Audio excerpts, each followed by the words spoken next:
Welcome to Feel the Machine. Today we're going to be going over oils, some interesting facts, and especially some detailed stuff about the 3.6 that you might want to know. Save you a lot of wear and tear on your machine. Anyway, let's get Black Pearl freshened up. What do you say, Black Pearl? Well, sounds like she's ready, and we'll let her go out for a spin after we're done and do a lot of fun stuff, so stay tuned.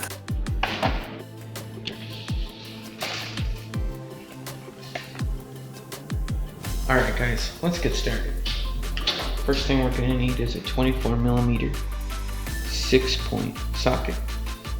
That's going to be for the filter housing. And then the next thing we're going to need is a 13, actually a lot of people say 13mm, but I honestly prefer half-inch. The half-inch 6-point socket fits the drain plug perfectly. We'll need a driver. We'll need a torque wrench that's capable of going up to at least 250 inch-pounds. Or if it goes by foot-pounds, it would be 20 foot-pounds. And then you're going to need an oil drain pan. One last thing that we're going to get.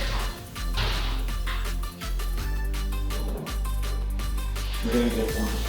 Now let's go over my opinion of oils. So for me as a mechanic, I found two types of oils for off the shelf. Work amazing. Valvoline and Castrol. Out of all the engines I've rebuilt, I found that the engines come out a lot cleaner, a lot of the components hold against wear a little bit better.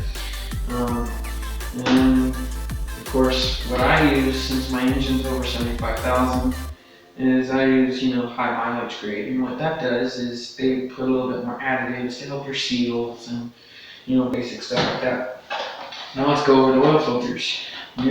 It's not as critical with these type of oil filters, but I know on the canister type of filters, you have to really pay attention because the little valve in there will actually stick and start your engine to boil and cause all kinds of low oil pressure, all kinds of other issues. I've had a lot of customers come to me, their engine's starting to boil, or they'll get the little oil light, and first thing I do is check what kind of oil filter. And I've actually had a couple of engines that I've been able to fix the oil starvation problem simply by changing out the oil filter. Now, on the 2000, I believe, all the way up to 13 or 14, I can't remember, they use this type of filter. And it's the Mo 744 if you're going with the Mopar. I highly recommend Mopar. And the younger model 3.6s don't have the nipple. But mine's a 2013, so it doesn't have the nipple. It just has the tabs at the end. So we'll use that. Now let's go get started. One thing too that I wanted to bring up is this useful forum in regards to the oil filter housing. I guess there is the check valve inside often pops out or breaks, and it can be very problematic and also lead to other engine issues. So I'll leave a link in the description for you guys to go check it out. But every time you remove your oil filter, be sure you check and make sure that little valve on top of your spring is still in place and hasn't broken off.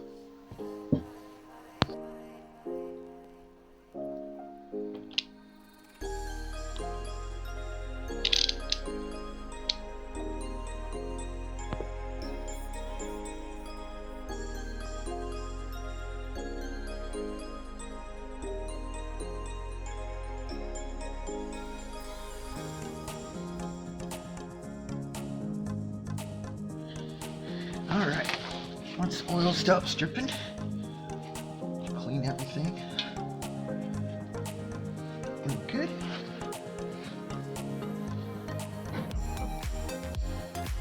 Throw our plug back in.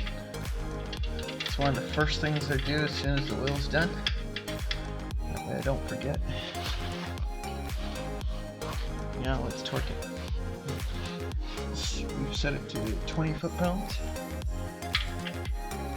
Now, when you're operating a torque wrench, it's important to not hold up here. You won't hold up the handle, otherwise it can actually throw off the mechanism. It won't click when it's supposed to. Okay, that's 20 foot-pounds, so we're good on that. Alright, so I pulled the cover off. This is your oil filter housing, and this is only made of plastic, so it's extremely important that you have a 6-point socket, and it's 24, fits pretty good.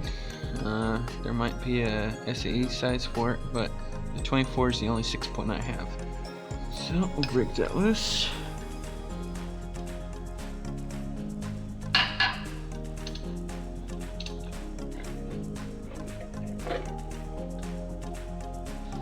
Now, your oil filter kit should also come with a new O-ring, so we'll replace that out too.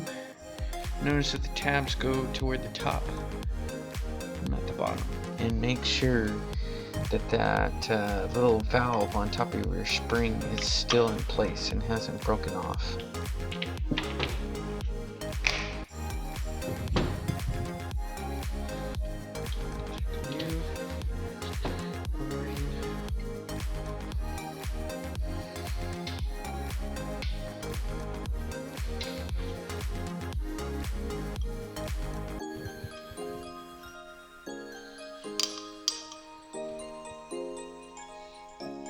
Make sure it's lined up well, all the way around.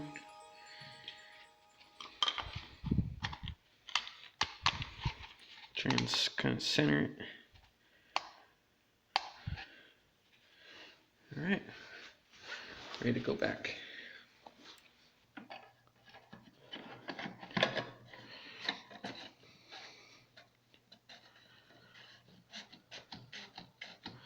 Now, from what the book says that this gets tightened to 18 foot-pounds. But it being a plastic housing, we're going to go with 15 foot-pounds. I feel a lot safer about that. It's a good idea never to use a torque wrench to loosen. If you do use it to loosen, make sure that it's always the torque value is set higher than your loosening pressure.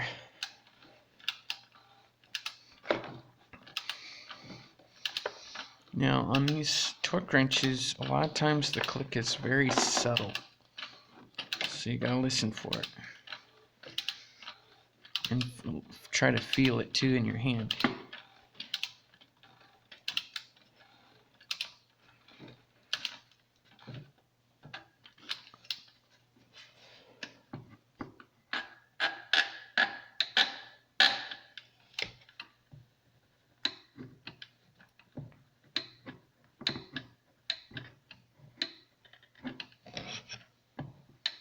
Hear that?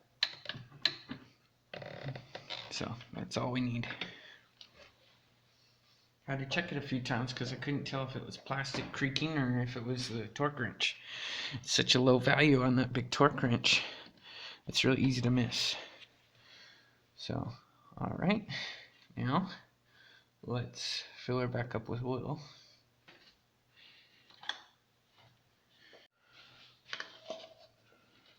This actually takes 5.4 quarts. The manual says 6, but there's always a little bit that's retained in the engine. So we're going to put about 5.4 in it.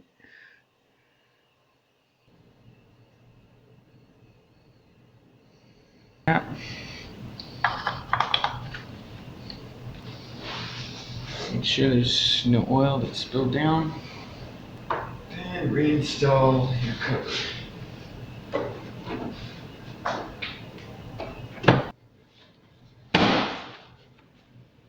What do you think, Black Pearl? Do you think you feel better? The other thing I highly encourage you to do is to actually make a binder for your Jeep or for your vehicle and keep a very detailed log of everything that you do, as well as the receipts and even warranties, things like that you can keep in this.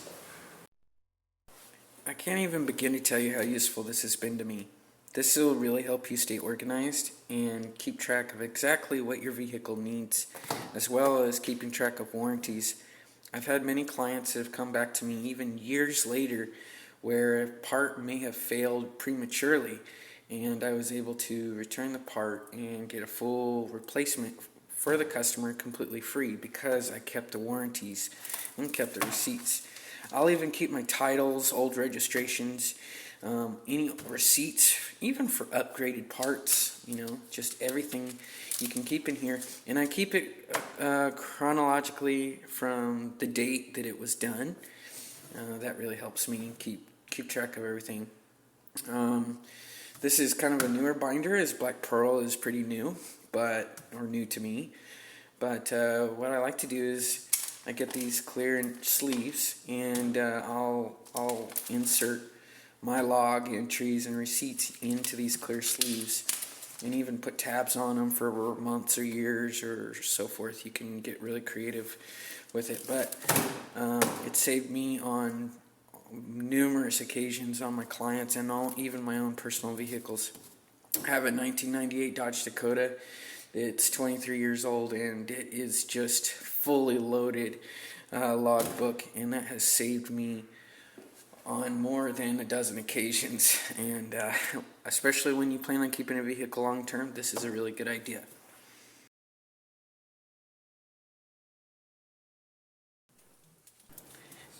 Now the trick is right here to put your foot all the way on the accelerator. What this does is causes the ECU to go into flood mode, which will prevent the engine from starting. By doing this, you can actually crank the engine over and over, get the oil circulating before attempting to actually start the engine. This will save your engine a lot of wear and tear, especially when fully draining the oil.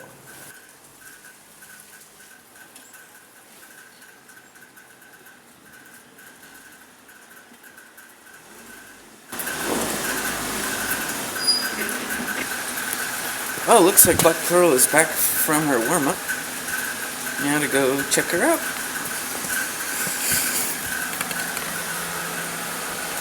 How are you feeling, Black Pearl? You feeling better after that little drive?